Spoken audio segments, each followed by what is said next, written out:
I started the recording for the review. We explained runes. The runes were incorrect. He should have ran LT, and that's it.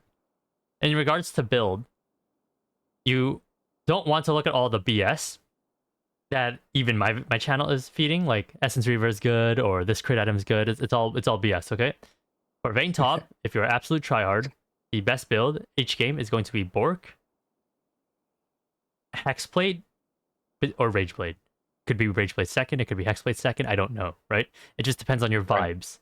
Of course, some matchups, I really like Hexblade first, like Garen, for example, because he's going to flash Q you, and you're silenced, he's going to E-ignite, and then he's going to Ultra S, and you couldn't do anything that entire time, you're just dead, right?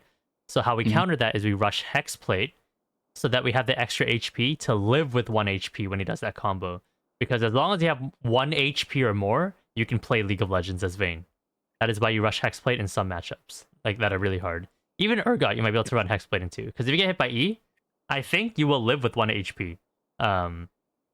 Relative to him being able to ult you or not. So then that 1 HP is all you need to perfectly kite him if you decide to play like that.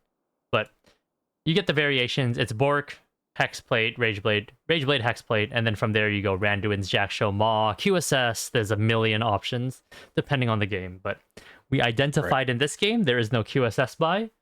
The Jackshow was a good option here because we identified they have triple AP. Ezreal's kind of AP too. And Jackshow gives you armor and MR. And Maw could also be an option too if they get really fed. So something that I did this game was I wanted you to think about your item builds, which you did not throughout the game. I'm not sure if you did. But based on the way you were standing inside base, you did not look like you knew what you were buying. But I'll explain how to base properly, because even your basing was incorrect, how you managed everything inside the base. Okay? And I'll explain it when we get there on your first base. Okay, so in the early laning phase, as Vayne top, in the early laning phase, if you're against a matchup that isn't Rengar, or someone who's already sitting in the bush, like Riven or something, like this guy is clearly not sitting in the bush. We can both agree 1000% on that. What you want to do is you want to utilize the brushes early on. So what this means is you're going to rotate up here and play the lane around right here. And what that does is now you have access to, number one, you want minions, because everyone teaches you to last it, right? So you have access to minions by standing here. Number two, you have access to Urgot when he wants to last at a minion. So now you access 2 things. And number 3, when you attack Urgot, we already know that minions are going to come flying full speed towards our face to try to attack us. By entering a brush that has no wards in it from the enemy team, we reset the minion aggression. So a strategy that I do on Vayne top is I'll attack the enemy top lane champion, and then I will be inside the brush before the auto attack even lands. So the minions are like, what the hell? What happened? They don't even know. They didn't even know you existed, right? So that's a strategy that you want to do. And the reason why we do that is because as Vayne top, we want to utilize our ranged advantage early on to try to poke our opponents down and get them low. What I'm watching from you right now, your entire gameplay, okay? Is your entire gameplay underneath decision making is you aren't even trying to win the game. Is the best way for me to describe how I view your gameplay. Deep down inside your heart, you might be trying to win the game. I don't know. But based on what you're outputting into the world right now, onto the screen, into your mouse, into your keyboard, you are not trying to win the game based on what I'm looking at. And in order to win the game in League of Legends, you need to solo kill your opponent. You need perfect wave management so that you never fall behind. And you need perfect jungle tracking, so you know when your junglers can gank you and whatnot, so you can avoid it or accept the gank sometimes, depending on the situation. But this is the biggest one. You need to solo kill your opponent, and you need perfect wave management. And in order to solo kill him, you need to attack this Urgot. But here's the problem, is you never attack them in timers that you had the opportunity to. So, during the early laning phase here, you were AFK. You were just AFK, straight up. There's nothing to say. So right here, why are we attacking a minion when we can be attacking an Urgot? And someone might argue, Basaskio, we want to get the push against Urgot, la-di-da-di-da, right? But if you poke the crap out of him level 1, this motherfucker is not walking up anymore, right? And if he's not walking up anymore, yeah, that means you have full access to the wave. That means you're getting the 3-wave crash into the tower dive. So Good point. you want to be poking your opponents if they're a melee champion. Now, Urgot is a semi-range champion. I'm pretty sure you're aware of that now. Well, yeah. Yeah, so, but he's still pretty much melee. So if he's not sitting in the bush, which a lot of people do, then you can transition over here. If he's MIA completely, playing right here is perfectly fine. Nothing wrong with it. Or if it's a Rengar on the enemy team, then it's fine to play all the way down here, actually, against Rengar. But against Urgot, if you don't know, Riven, Darius, Fiora, you can sit right here. Perfect position until they show exactly where they are. Do you have any questions so far? Basically, what I want you to do early game is fuck them. That's for a lack of better words.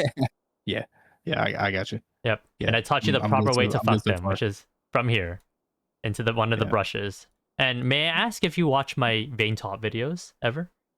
Some, yes. Some? Okay. And I'm pretty sure you probably see me just like weaving in and out of these bushes over and over again. Yeah, you weave in and out a lot. Yeah. Because a lot of people that will play Vayne top, they're like, oh, I'm Herder, I'm Vayne top. And then they just start autoing this guy and they run into the minion wave. What ends up happening is, sure, you did 50% of their HP, but you're at 65%.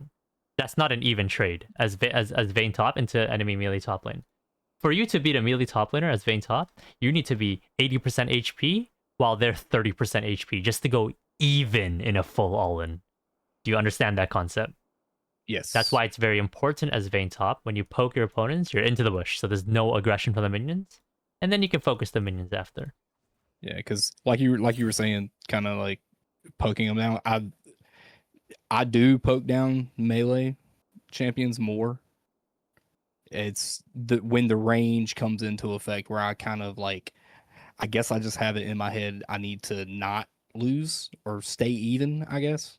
Like, I'm not an aggressive player for the most part at all, which I'm sure you can tell. Yes, which is very bad if you're playing Vayne. That's why Kale works so well for you, because even if you AFK, you know you're a ticking time bomb. Because the second you touch 16, 17, 18, 19, 20, you are a 1v9 machine. You scale to the lake, and that's why Kale's so good in bronze, because nobody has any testosterone to do anything.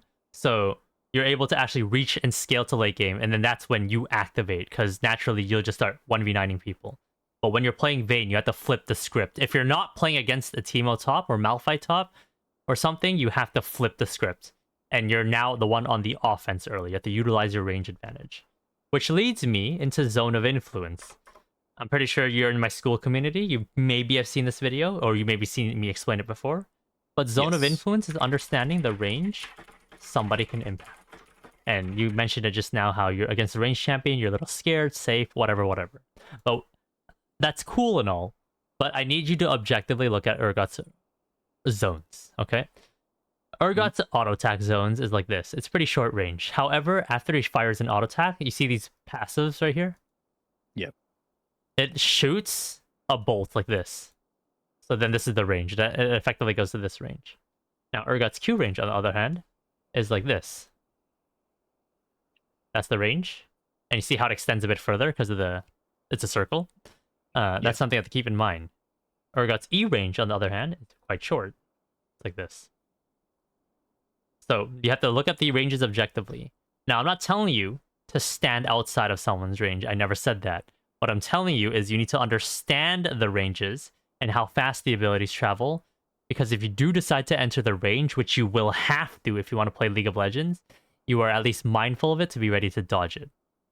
So that is why in the early game, in the 1v1s, 1v2s, when the Urgot clicked E towards you and then you did not flash, I'm like, bro, what the hell? That guy telegraphed that E for 10 minutes. He flew towards you and you actively chose not to flash 3 times in a row. Something is wrong. So it could be, again, maybe you don't understand Urgot, but at this stage of the game, this is going to be my flame now. You've been playing the game for 13 years now.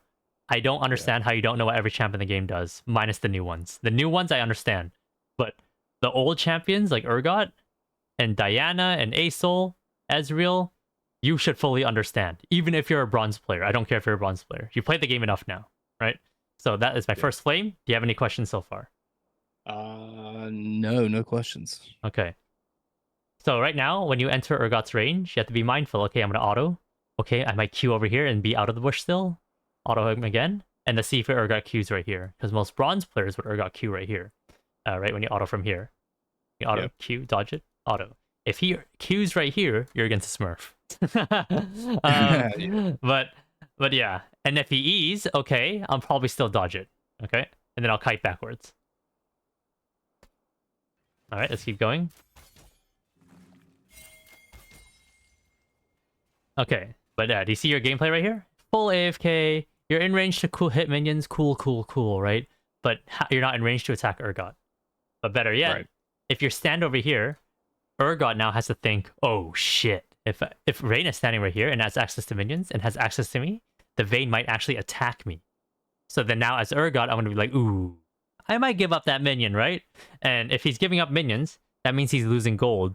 Sure, he's getting EXP, but if he's losing gold, that's really high value for you. Once you become really good at the game, you can even deny EXP too, but that's you're not even close to that level at all. You have to focus on the basics so far. Yep. So right now, you need to think about that. That's why in my videos, I will sometimes walk up as Vayne with absolutely zero intent to attack my opponent, but just to make them think I'm attacking them. And when your opponent in competition gives you an inch, feel free to take a mile. That's the name of the game, okay? So right here, you should be posturing up. You want access to minions, but you also want potential access towards Urgot. But you have to keep in mind, if you're walking up, that means now you're entering his potential zone of influence. So he can Urgot Q you, he can Urgot E you maybe. So you have to be ready to dodge it. Your Q with weird wiggle movement to maybe make him shoot it a weird way. I don't know. You need to figure out a way to figure that out. But completely AFKing here is incorrect as a Vayne top. You need to be pressuring against an Urgot.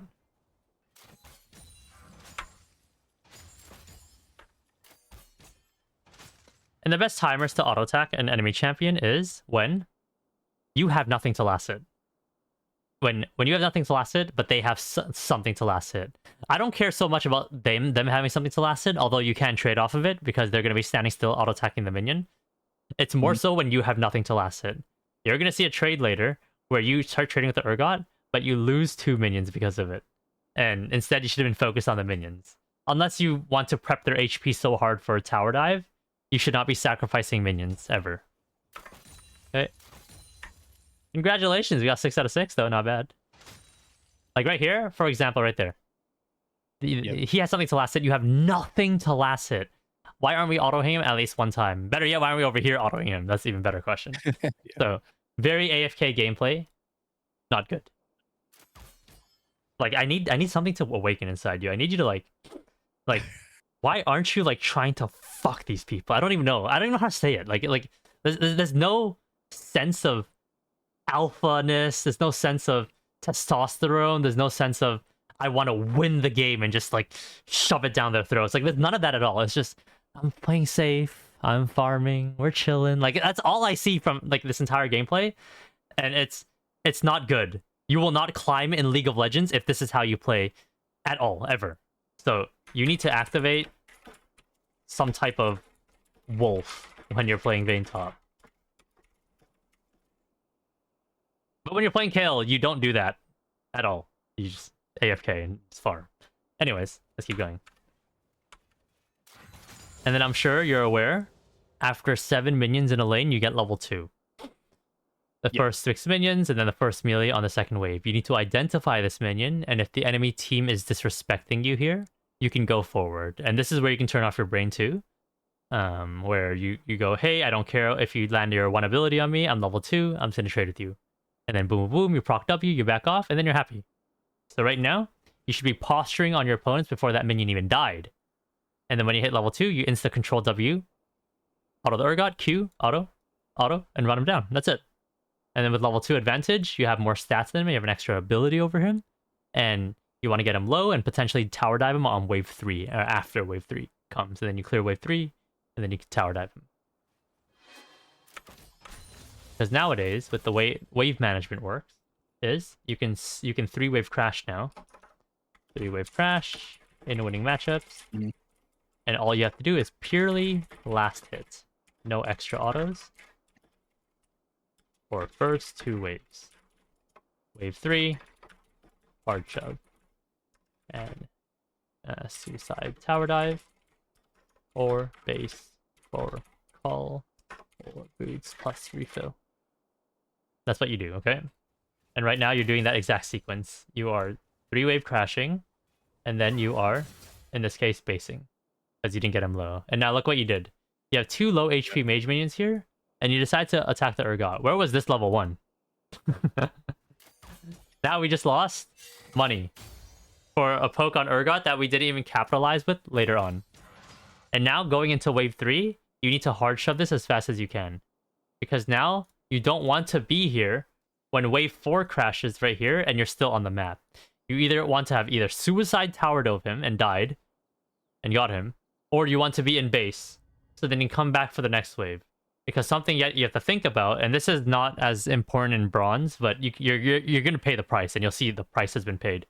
You have to think about the next waves that are happening for every overextension that you decide to do and whatnot, because you will pay the price for it. And when you pay the price, it is a very heavy price in every single game if you're overstaying. That's why I'm very heavy emphasis on waves. But right now, notice how it's very slow. You're just slow shoving. La-di-la-di-da. And then now you crash wave 3, but the 4th wave is here. So now what do? Do you base to spend 365, which you missed like 4 minions? So you'll only get longsword, or do you stay? But then that means now you're awkwardly staying on the map for a bounce back. Do you bounce it back towards Urgot? Because what you want here, ideally, is you based literally 15 seconds ago. You come back, and now you have a longsword or boots advantage, and then Urgot. This is wave 4 right here that you're looking at right here. He's slow pushing wave 4. Wave 5 is going to be right here. You come back and you shave the wave as much as you can without bouncing the wave back. You want to keep it slow pushing towards you. Wave 6 is stuck right here. And then now you poke the fuck out of him and you ghost him down and you kill him. Then you come back. You shave the wave as much as you can without bouncing it back. And then you base. The wave's still pushing towards you. You come back. And now you win the game. Because now, on wave 8 and 9, when it's bouncing back, you play full aggressive.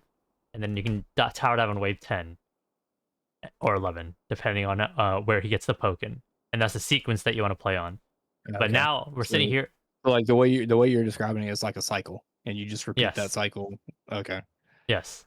But right now, like, here's the way waves work, okay? It goes like this.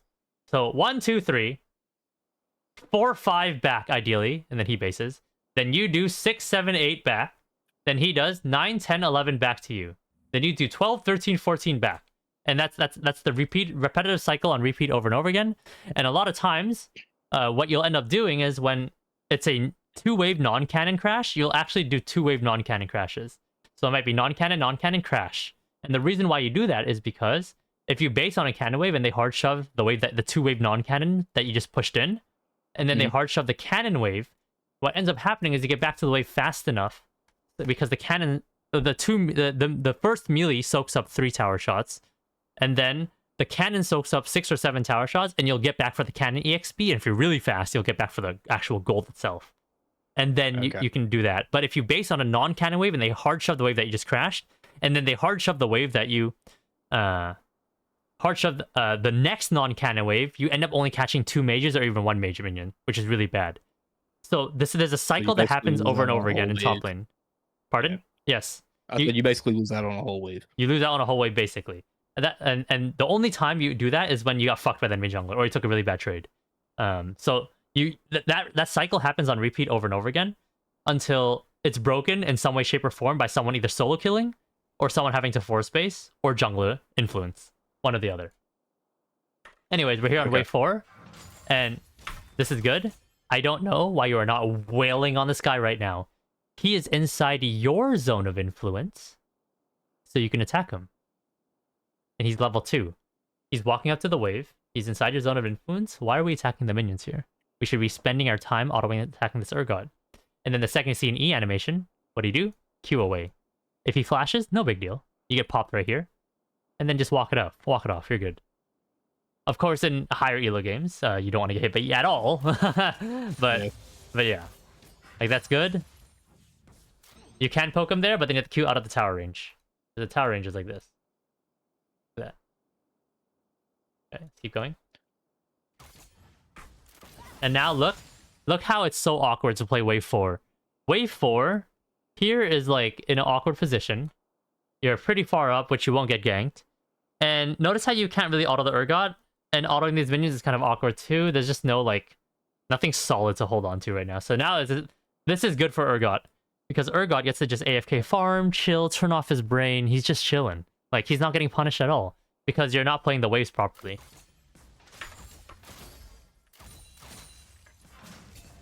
And then I wasn't sure if Diana was padding top, so I had you ward. But then this is her timer around her timer to come top lane. And notice how wave 5 is here.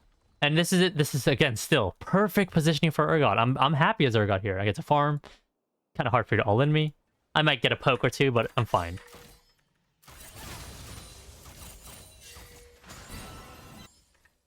Now wave 6 comes. Not a big crash. You're still poking.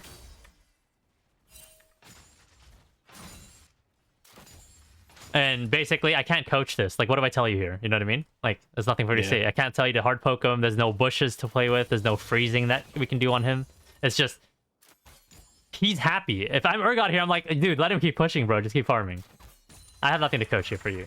So we're just going to speed up. Until there's a cycle that's broken.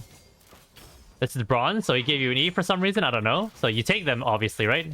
I'll take it. Good. Good. Good. Good. That's fine. Pop a health potion here. Then you can push the wave. Okay, now there's the cycle that's broken here. He TPs, you base. Good. Non-cannon wave. Cannon wave. It's going to be a 2-wave crash. Okay, now here's where I can begin coaching. So right here, when you come back to lane, here's your objective.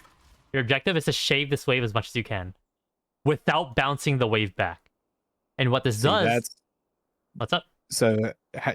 I know you're gonna tell me, but that's something like the whole like wave management thing. That's where I have no knowledge of, really. It's just any kind of wave management. Where is this wave going if everyone disconnects from League right now?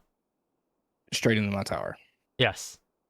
So right now, what we need to do is we need to shave it as much as we can and basically hold what I call a mini freeze. Your objective here is to slow this down so that this wave can meet up right here. And if the wave is stuck right here, or even here, you can now poke Urgot when he walks up to the wave. And if you poke him enough, you can potentially ghost him down the entire lane because he's so far up in the lane. This is a very common place for Vayne players to get people. That's why I told you, if you pushed wave 1, 2, 3, and then he 4-5s back into you, and then you hold 5 here, and 6 comes, and he still hasn't pushed, you will kill him on 6. And then you will most likely come back, shave the wave, and then base inside a bush. And then come back while he TPs back to lane. And then catch wave... fragments of wave 5 and whatever is left of wave 6 when it crashed into your tower. That is the very common play to happen. But it's happening here too, on this wave. This is like wave 9 or something. So right here, you want to shave the wave as much as you can and stall for this upcoming wave right here. And hold the wave right here. That's the objective. But unfortunately, we did not clear fast enough, we did not base fast enough, and we did not get access to the wave fast enough. So now it's really awkwardly here. It's not frozen, unfortunately. But yeah, we're in bronze elo, so he might give it to you anyways. So it's a pseudo freeze. But it's gonna bounce back towards him. So now this is where you can potentially poke him down. The problem is you have no bushes to reset minion aggression, so that's a disadvantage of this position. But that's what you can do here. And that's what you should do. But now we're just AFK. Farming. Yeah. Killing. Now we have a slow push towards them. So now what you want to do is you want to make sure you play aggressive and zone him off the wave. You can drop a ward, that's cool. But then right now you should be playing full aggressive. Because the wave's slow pushing towards him. Whenever the wave is slow pushing towards you, you don't want to play aggressive on the enemy champion, you want to play aggressive on the minions. When the wave is slow pushing towards them, you want to play aggressive on the enemy champions, because what ends up happening is if you get them low enough, you can tower dive them. So you don't want to AFK here. Obviously, you don't want to lose minions either, but you want to play aggressive on Urgot. Because you don't want him to have access to touch the wave at all in this situation. But you are giving him access. Like right now, you're positioned to last at a minion. Cool. But why aren't you positioned over here to potentially poke him and have access to the wave? The only time this positioning is good is if you think an enemy Rek'Sai is hiding behind you right now, or you're getting ganked right now. Then this position is fine. But that's not the case at all.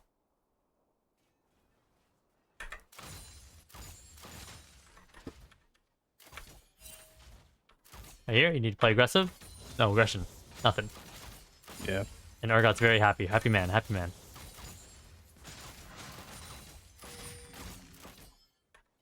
Okay. I did a decent job of tracking Diana. I think she overstayed in this bush. That's why my timer was off. I think I called like 6:58 or something. She came at 7:07. But anyways, Yeah. this was the classic rotation. We pushed top, and we have nothing to do, so we rotated to Diana. And then your mechanics were horrid here. Okay, all you have to do here is... Okay, this was good. E him right away. There's no E. Where's the E? It was too slow. Okay, now you have to pop ultimate. And then you cancel 2 autos. You faked one at Urgot. Took a while. We're not moving at all to build distance. You turn on Asol because he's low. And then you walk into the Asol W instead of kiting this way towards Rise. And it's just all over the place. It's just so poorly played. I don't know what to say here. It's like... This is the most important thing, by the way. Mechanics. Your ability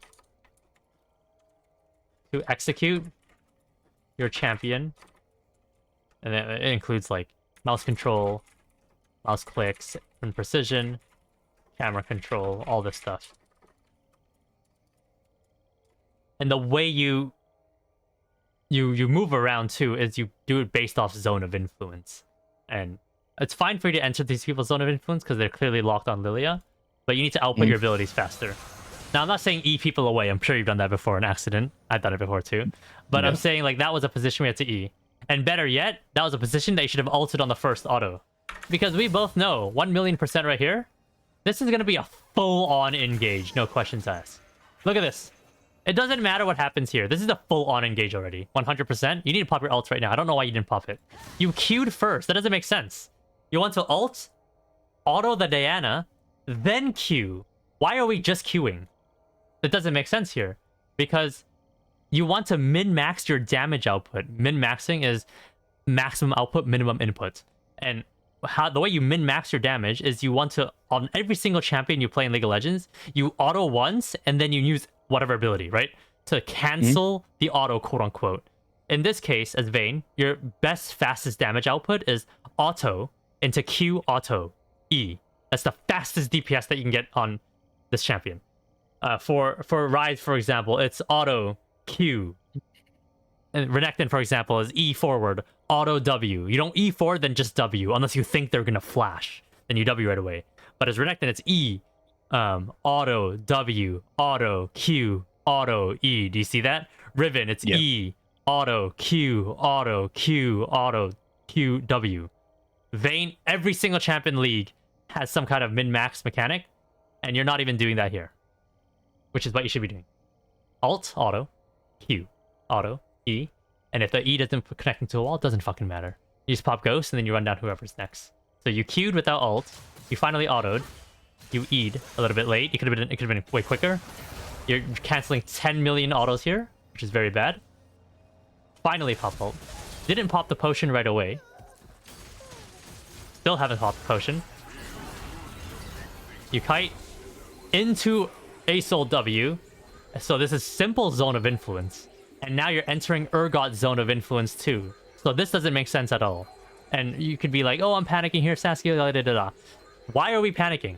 It doesn't make sense, right? Objectively, where do we need to stand here? Not inside Asol W, not inside Urgot W. We need to space them. Do you think a script would ever go here? Is my question to you. Oh, no, definitely not. Never. A script would be holding the range right here, getting ready for the next Diana Q.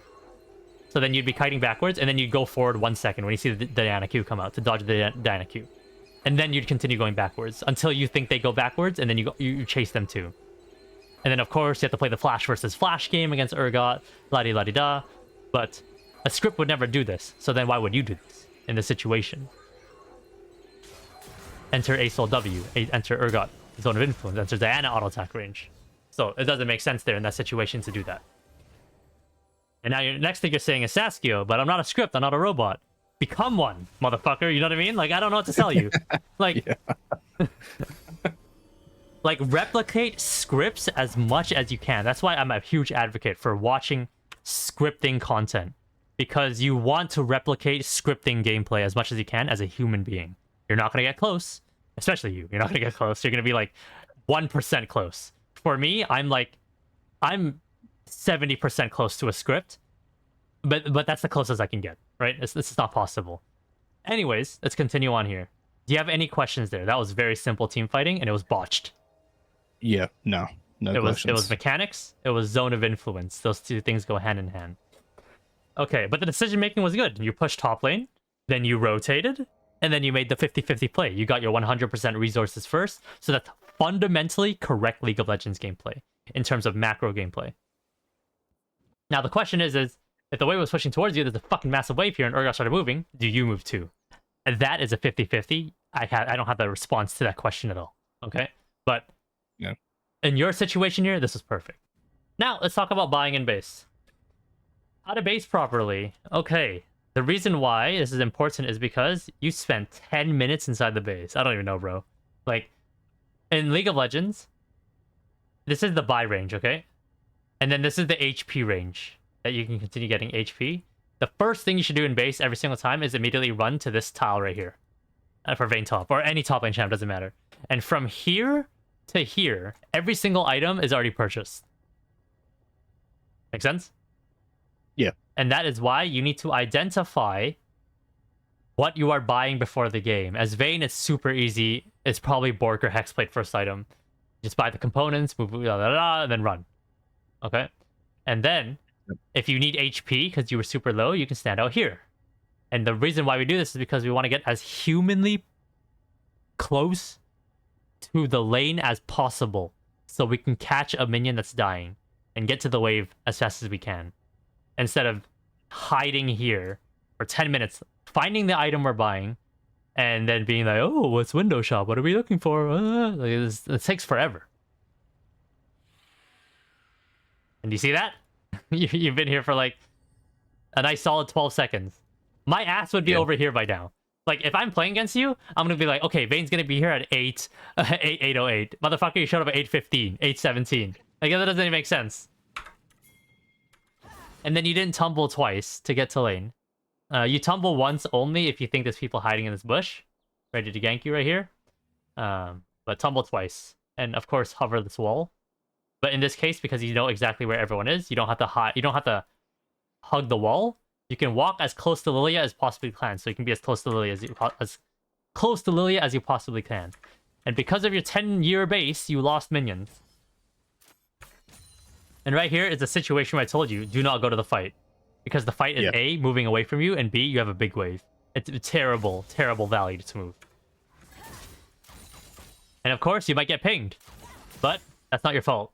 This play, if Lilia dies, not your fault at all. Okay, you're doing a 2-wave non-cannon crash right here, so I told you to hard shot this wave. Then I told you to... You have two options here. You rotate and you ego the 1v2. Or you push and you take plate. Those are your two options. You chose to rotate because I told you to. You fucking die if you take this 100%. Yeah. I think next time we take plate, okay? So we take plate. So that's a incorrect call from me to make you go to Herald. I was thinking Lilia maybe got them low, so then maybe we can like do a crazy 1v2 for the coaching session, but that did not happen. But do you see that wave management? You did a 2-wave non-cannon crash. It crashed, and then you rotated over. Or you continue hitting plates, and then you can go from there. You don't try to move until after you clear waves. And what ends up happening is you will have very high CS at the end of the game because you're the one actually playing wave management properly, where they're not. And you have higher EXP than them. Okay. Now for the rest of the game, you decide to just hard 1-wave crash on repeat over and over again, which is fine. Nothing wrong with that. If you actually poke them. Which you are doing a good job of here. Decent job. Not 10 out of 10. 8 out of 10. Poking job. Okay, you can tag tower once or twice here. Good. Okay. For this right here, this is fine. This is fine. This is fine. This is fine. It's all fine. Good. Good. This is bad. So every single time that someone runs towards you in top lane, there is a line that's created immediately. I want you to picture it like this. Go back to grade school when you were 9 years old, 10 years old. Picture the open field that you were playing in at school, and your friend's chasing you. When your friend chased you and you guys are even speed, if you ran in a straight line, hypothetically forever, and no one got tired, but you guys were the same speed, does he ever catch you? If you're in front of him? Never. He'll never catch you ever in a million years. Now, there's a wall, there's a fence that you'll eventually run into. Will he catch you? Yes. Yes, he will catch you. Now, if you run at an angle ever, will he catch you? Yes. As long as he covers that angle and starts moving at an angle towards you. So think about it like this, okay? You're running in a straight line. You're running a straight line. He'll never catch you. But however, you're running a straight line, but you have to reach here. Your friend will not chase after you like this, okay?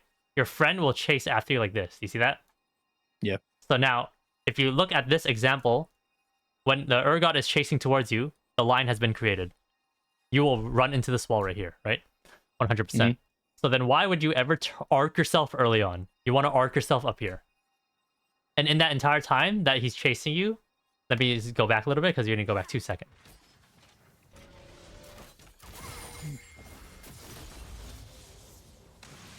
Okay, so now you decided to make the line like this by turning left because you wanted to juke the Urgot Q, right? So now this is the line that's being drawn in the game right now. What's the barrier here? The barrier is this wall right here that you will eventually run into if he chases you in a straight line. So you need to keep moving like that. Or it's fine if you want to go sideways. There's nothing wrong with that. But what will you do when you are inside his Urgot E zone of influence? You have two options. Number one, you tumble it. Number two, you flash it. I tumbled early. Sure. Number two, you flash it, which you don't have. Or number three, you E it. That also works too. That's a little risky, but you can do that. I would personally just kite back with Q. But look what you did. You auto Q, which is correct, good. But you see that micro click right there? Yeah. You need to keep going. You Q, you need to auto him, which is fine. And then you need to keep going straight. You can't go sideways. And then look, because you're going sideways, he gets to catch up to you. If you keep going straight, maybe you can outrange it, maybe.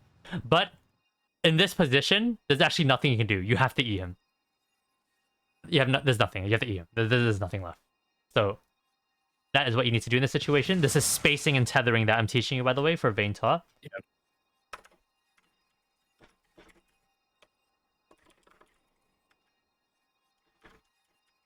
Okay. And of course, this will all be covered in the Vayne top school community when that releases on February 5th. But anyways, let's keep going. Okay, right here. I'm not saying you should chase, but this is an opportunity for me to explain a concept. So right here, I want you to think about two cars in real life. If two cars are driving in the same direction, the speed relative to each other is kind of the same, right? Because they're both moving in the same direction. Like one car could be moving at 100 kilometers an hour, one car could be moving at 110. Relative to each other, the cars is moving 10 kilometers relative to each other, right? Now, if two cars are moving in the opposite direction of each other, they're moving double the speed away from each other. If one's moving 100, one's moving 110, it's 210 kilometers relative to each other, where they're moving away from each other. If two cars are moving in the same direction with that speed, they're moving towards each other relative to each other at 210 kilometers an hour. Now, this is the exact same concept here.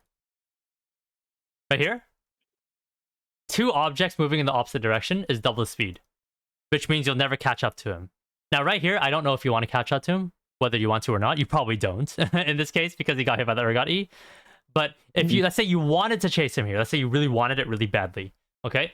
You need to be able to call that he's going to turn around and you also continue going straight. But if you go straight, he's going to turn around. But then you also have to catch that and turn around too. And you see that infinite battle right there? That could happen, hypothetically. It's infinite.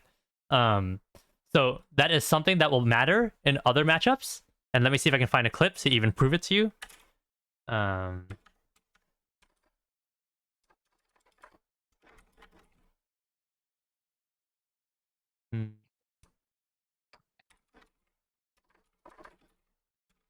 I cannot find the clip. But anyways, let's keep going. But I'm pretty sure you ran into that problem before, where Yeah, someone I have. chased into you, and then you realize, oh shit, they're not allowed to chase. Let's turn around. Too late. You already walked too many steps, right? It's already long gone. You wanted to say something? I apologize. Oh no, I was just agreeing with you. Like, Okay. I'm seeing like the way that you're explaining everything. I'm realizing a part of my issue while you're explaining it. Yes. So And here's the thing: yeah. is I know you might not understand everything, and better yet, I know you cannot execute everything that I'm saying. 100% already know that. But I'm explaining it to you because you will be able to see it when you're in game, and then you will understand everything that I'm saying is not bullshit. It's real. It even happened in this Oh game. You no, even saw it, right? Like it even no, happened. Yeah. I completely understand. I Yes. think my biggest issue is I'm overthinking everything. I'm Mhm. making it seem in my head more complicated than it actually is. Mhm. Okay. And that's where I'm screwing up everything at. Yep. Okay. Anyways, that was a cannon wave. That means the next two waves is non-cannon, non-cannon. What you want to do here is you want to two-wave non-cannon crash, but you can also one-wave. It's fine. It doesn't matter here how you play the waves. Because Diana's bot lane, you can one-wave crash, but you just have to poke the fuck out of him, or the tower. Yeah. Just make sure you don't get E'd. So you shove again. Yep, good, good. Tower. Could be outputting a bit more, but it's fine. You shard shove cannon wave. Okay, you poke tower or Urgot. I wanted you to go here. Right here, actually.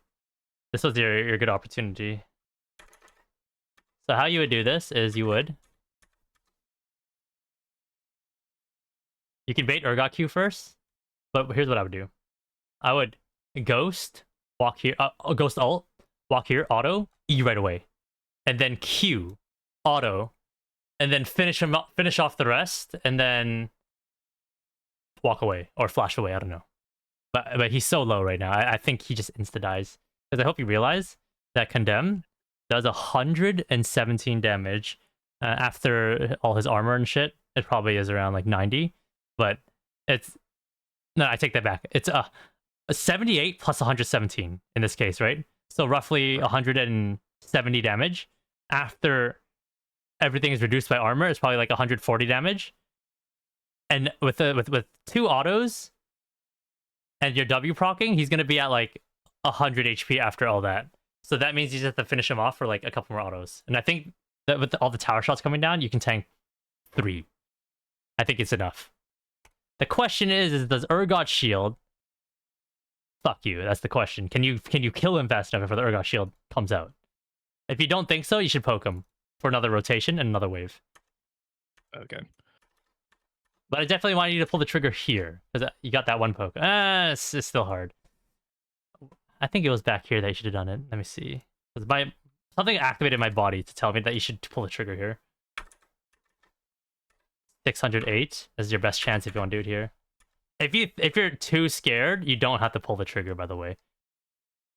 But this is my like try to win the game mentality coming. You see that, right? Yeah.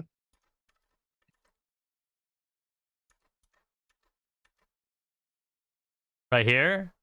Easiest gameplay of your life in this situation. Look at this. Right back. He flashed first, then E'd. The most telegraphed thing in the world.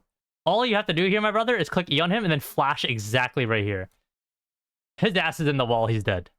No questions asked. There's nothing left to talk about because he already flashed right here. And now his E is clearly going to go here. Mister been playing League for 13 years. Why aren't you flashing over here with E? E first, then flash over here. And that pushes him into the wall here. And then you auto win. Of course, this could be like mechanics or being scared or whatever. But you should already know what exactly what Urgot wants to do and just objectively be able to respond to it in the situation. But right here, you get flipped. And then now, you're on like full defense. You eat him right away, and then you tank the tower shot. And then now you're in like a really shit position. The funny thing is the Urgot all flew this way, and you didn't tumble this way to dodge it. So then now you awkwardly burn flash. And then you turn incorrectly too. You see that? You went Yeah, this there was way. no way I was gonna catch him. Yes, if you want to turn on him, you have to sharp turn directly onto him. But now the question is, if you sharp turn directly onto him, does he keep going into you? Two objects moving in the same direction is double speed. Yeah. If he moves into you, you have to immediately correct and turn around. So then you can escape his W range. And if he walks away, fantastic. Now you're in range to auto attack him. You're good. You win.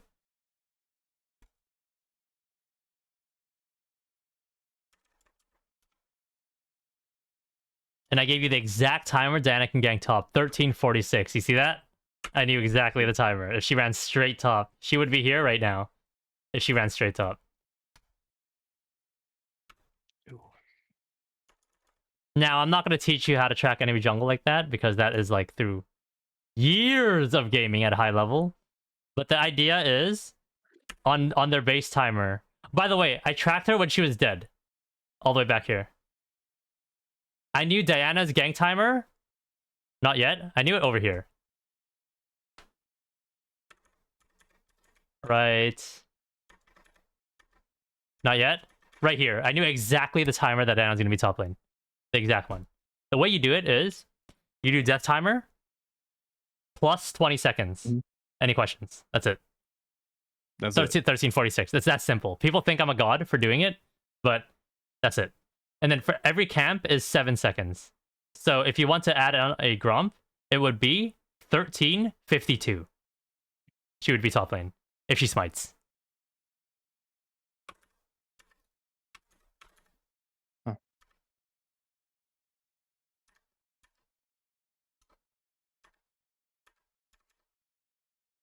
But that's on you if you actually want to keep track of that. That's up to you. I'm keeping Right. track of it. I'm calling like, oh, Nami could be here. Diana can be here. I see Aesol Alfape can be here. And I'm like mentally preparing for the play. Yeah. That's why when Diana did a triple camp reroute here, I got really confused because I thought she was going to go on Raptors.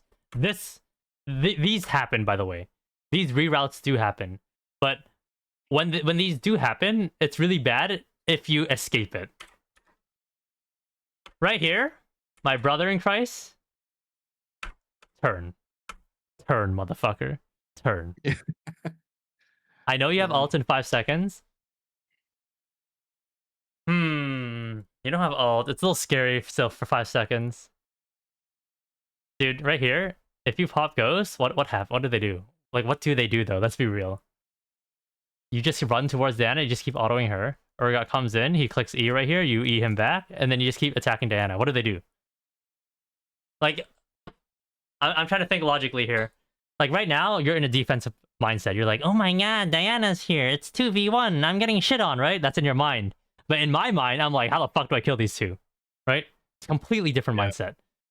And you need to look at objectively what it is. You know, Urgot has no ult. We both agree on that. We both know he has no flash because we just saw him use it on you. And we both agree Diana has no ult because you completely outplayed it. By the way, well played on that, by the way. That was the one good thing you did this game. What do they do? If you pop Ghost here and you proc Bork after one more auto. GG. GG. He can QEW you, cool. Well, how much HP do I lose from that? That's it. Who gives a shit, right? Yeah. And then now she's dead. Okay.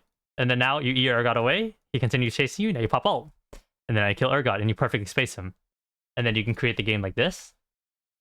The game can be played like this, the straight line. Then obviously if he ever arcs himself towards tower, you win.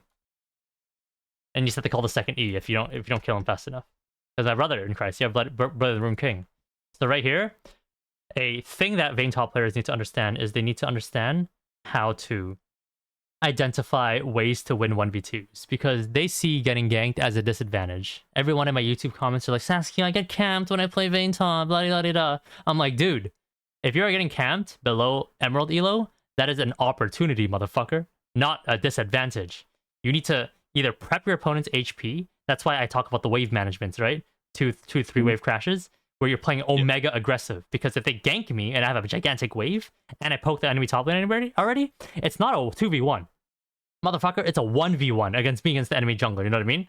And if I kill the enemy jungler in my Triumph procs, you're getting wiped too. The top laner comes in late with half HP already. That's why I talk about wave management and I preach it so hard. That's why when the wave's slow pushing towards us, I tell you should never trade with the opponent. You only focus on the minions. Because what happens if you trade all your HP and the enemy jungler shows up behind your tower? You're fucked. That's why I don't tell you to trade. But I tell you to trade when the wave's pushing towards them, so you can solo tower dive them. Or if you get ganked, you can 1v2. In this case, that's not the case here at all. There was no wave management, or Diana just showed up. But because Diana's level 9 and you're level 12 with Blade of the Rune King and Ghost and ult soon, and Urgot has nothing, I wanted you to go for it. But I didn't say anything in the moment because I didn't want to scare you to having to panic and click abilities go so quickly. But in the future, you need to be able to see these angles and opportunities to take advantage of it. And then from there, how do you execute it? So right there, that's an opportunity to be 3-0-1. If not, 2-0-1, and then you can play the wave after. So right there, that's an example of you need to stop playing to just scale and farm. You need to actually look for these opportunities and actually take advantage of them. Okay, good poke. Cool, cool, cool. La-di-da-di-da. You push, you take tower, you attack Urgot. Good. You're getting hit by abilities, but whatever. At least you're poking. And you have Blade of the Rune King, so it's fine. As long as you don't get hit by the E. That's all that matters. Good, good, good. Right there is a small window. Right here, auto. Q, auto. Kite back. Realize he's going backwards. You go forward one step. If you think he's going to E, you E him right away. But you don't go backwards here. You want to go forward to proc that W. So you have to be able to identify, hey, in this moment, is he going to walk forward or backwards? And then you have to be able to mirror it. But again, two objects moving the opposite direction is double the speed, so you'll never actually catch up to him. When you realized it, too late, motherfucker. You know what I mean? So yeah, you have to be able to know what he's going to do before he even does it.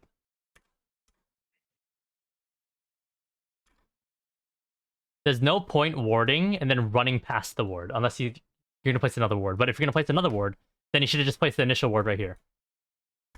But the Fate Lights is so good now that you can just place it there.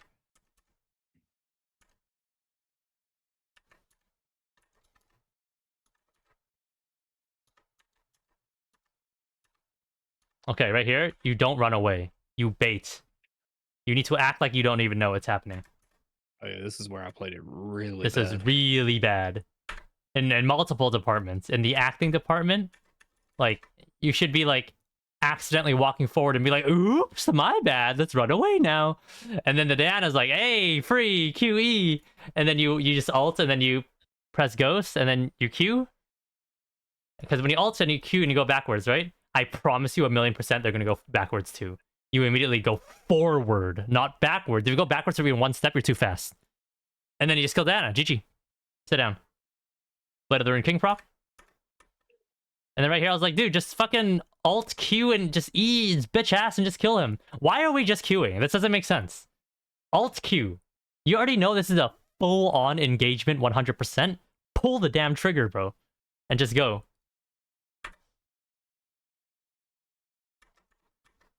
And we're taking 10 years to press our ultimate. Do you not know what ultimate does? Gain 50 attack damage for 10 whole seconds. Night Hunter grants 90 movement speed. The cooldown of tumble is reduced by 40%. Do not forget that. Of course, I understand being mindful of not ulting when they're just tickling you and they might just run away right when you pop it. But my brother in Christ, we both can agree here. This is a full all-in from both sides, right? No one is escaping. Someone is going down here. Pop that shit. Would a script ever go melee range here? No. No, then why are you going melee range into Diana? I don't know. That was a double kill right there. You would be 5-0-1 right now if you played how I would be playing. Actually, no, I think I'd be like 9-0-1. I think I would have solo killed Urgot like 10 years ago, but lots of opportunity lost here. Here's the thing, my brother. These guys are bronze. I know you're bronze too, but you watch me, okay? You watch me and you're getting my coaching from me. Please shit on them after this game, okay? Or if you decide to queue or tomorrow or whatever. Please. Yeah. It starts with wanting to be aggressive and going from there. Honestly, right here, dude, just go. Fuck it. Just fuck it. Urgot's dead, dude. You know Dan has no ult. This motherfucker's half HP. You have Blade of the Rune King. You have 30 movement speed and Berserker Greaves. Just tumble straight towards him and tank everything to the face. I don't care. You'll win. This is another example of, like, dude, all I have to say is, does this not look illegal to you? Let me ask that question. In the moment, it didn't. But now that I'm looking at it, yes. Okay. So then in the future, you have to be able to recognize these opportunities and go for it. If Aesol's off the map, I understand not to go for it. Okay, I understand. But you see Aesol on the map, you can go. And better yet, you see Urgot dead. Go.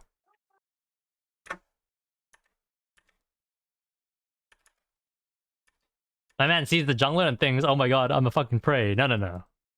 You are a predator when you are playing Vayne top. That sounded really bad. I take that back. You are the alpha omega. That sounds a lot better. Although alpha and Vayne top in the same sentence don't really go hand in hand, but whatever, you get the point. Motherfucker took 20 minutes to take top tower against Urgot. Oh, not even. We still don't have it yet.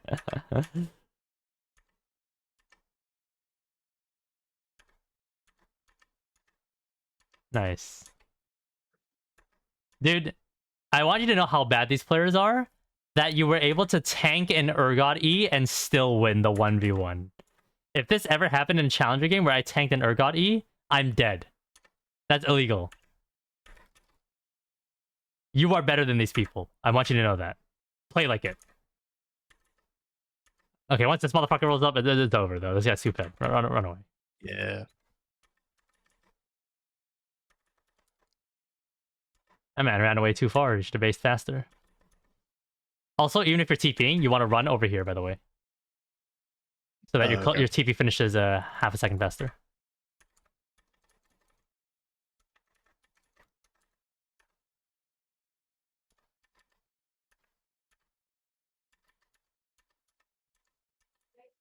Nah, but illegal.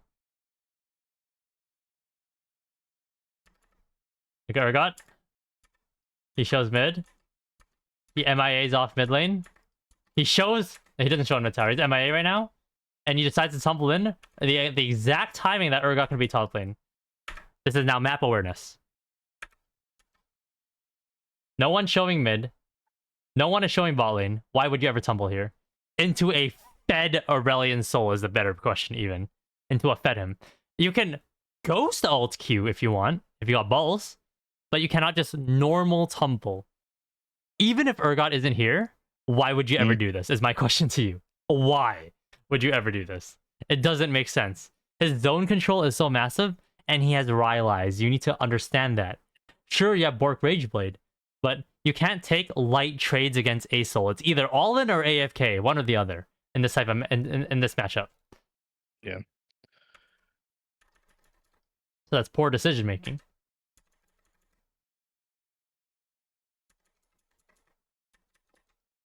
The reason why we go bot lane here is because everyone's going to play for Baron, so you want to be on the opposite side of the map. I told you to push here, then rotate. This is fine. I'm surprised you rotated this way. You should have rotated this way. But I guess you would have ran to Ezreal, not me. Okay, you pull the trigger. Boom, boom, boom. Go, go, go. Good fucking hard cut on the Urgot. I'm not sure if you did that on purpose, but good job. Kill this guy. You autoed a minion. Congratulations with A-click. And then you didn't flash the bubble. Honestly, that one auto on a minion, that was that. Yeah. Like I wouldn't even burn flash there. I just accept my death. Like, and I just get the Urgot. Yep. So that is very simple mechanics. That's not even like crazy mechanics. So I'm not sure if you even have target champions only activated, and I don't think you do because you told me you're an A clicker. So that right there would solve that issue if you decide to actually fix it. Okay, you hard shove top, which is correct. Your entire team dies, which is fine. You keep going top lane. You can't do anything mid lane. Even if you based and went there, you could not do anything. So you keep going top. Yeah. So this is all correct right here because I'm in the call telling you what to do. You go top, you poke this guy. This is correct. This is also fine too. I don't know why you ran around. All you had to do was flip your camera around and be like, oh, there's a wave tanking and a cannon. I'm going to turn around now and start focusing the tower and then into the minions. but because you didn't pan your camera, you can't know. This is, I don't even know what this is called. This is just troll for you to even walk around like this. Because you could have got so much more damage on the tower instead of this. Okay, you base, which is correct. You grab Hexplate, and then I told you to go mid lane. Good. You're catching mid wave while your teammates are doing Dragon. Vhagar should have hard rotated in here, but he didn't. And then I want you to rotate over and help your team, but they died. If Vhagar was here, this fight would be so good. Because the Vhagar cage would have came out on Diana, and then you would have came in and swept up. You would have cleaned it all up. Fucking doomed. Okay, right here. You do not understand Asol's zone of influence. Otherwise, you would not have touched a single minion at all. You would have just started running. Because Asol, he might not have that zone of influence you might see immediately in front of your screen, but his E has a very long travel range. And he'll be able to catch up to you. You need to keep that in mind. So you would have just ran. And then better yet, you should have popped Ghost right away. Once you knew he was going to catch up to you. You popped it late. And then you should pop Tumble right away too. Not all Tumble, just Tumble. Just to escape and live with 1 HP. Okay. Get over here. Come back. Maybe get a red potion if you have money. No, you don't.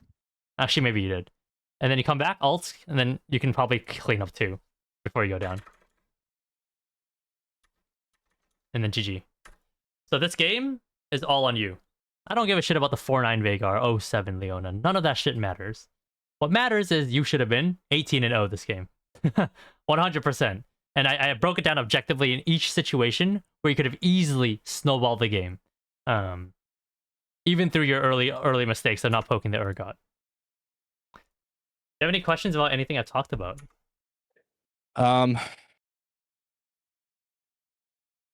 Not any questions about what you talked about, but I do have a question around, I guess, just the mentality. Because as I'm sure you saw, like, I'm very, I wouldn't even say passive in lane early, especially early. No, you are passive.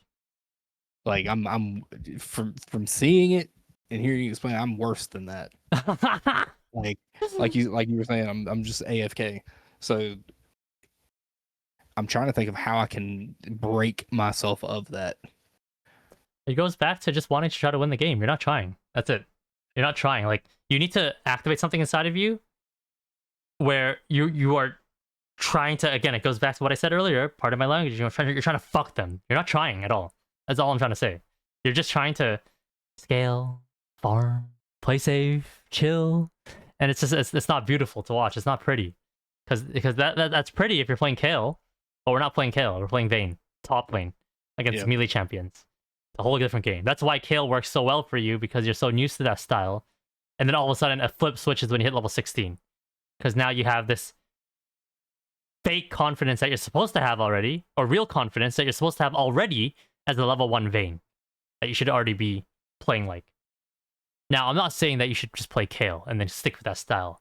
No, that is one of the worst things you can do for your league career. One of the best things you can do for your league career, because you've been playing for so long now, is to play Vayne top properly and utilize the 13 years of experience, whether you played a lot or not, I don't know, to your advantage, because you've been playing the game for so long now. You know what most champions do. Most bronze players I coach don't even know. That's their disadvantage. You should know. I hope you do, at least. Oh no, so I do. It's just that I think that's the first time I've played top lane against an Urgot in a while. Because you can fill in zone of influence immediately, 100% for almost every single champion. And to keep it simple, zone of influence is just basically scripting with your brain. That's it. It's just constant scripting. And wave management, I literally showed you in person. Yeah. Like, as shit happened. Mechanics, you already know yours is not good. I don't know how to help you there. You're in my school community, so you can watch the video that I explained. Don't say the champion or anything about it, but the video's in there to develop your mechanics if you want to develop it. I taught you how to base properly, so you're not wasting time. Level 1 trading. Use brushes early on to break aggression.